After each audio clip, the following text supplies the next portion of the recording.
বাপের বাড়িতে যখন মেয়েরা আসে তখন কিন্তু মারা স্পেশাল স্পেশাল রান্না করে এক প্রকার ভালোবাসাটাই বোঝায়। আর সব মেয়েরা যখন একসাথে আসে তখন তো স্পেশাল মেনুর আর অভাব হয় না। তো সকালে উঠেই দেখি এখানে পিঠে পায়েস সব বানিয়েছে মা। পিঠেটা দুরকম বানিয়েছিল, আর এখানে দেখো লাউ পাতা বাটা। আমার দিদি খুব ভালো খায় লাউ পাতা বাটাটা, তো যে যেটা ভালো খায় মা কিন্তু সবার জন্যে এক প্রকার বানিয়েছে।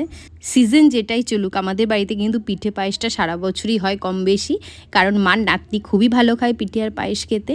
আর এখানে দেখো মাটনটা কষা কষা করে হচ্ছে, তো বড় হাঁড়িতে করা হচ্ছে কারণ অনেকটা পরিমাণে মাটন এখানে রান্না হচ্ছিল। আর দেখো গরম গরম ধুয়ো উঠছে, মানে দেখে এখনই জিভে জল চলে আসছে ভয়েস ওভার দিতে গিয়ে।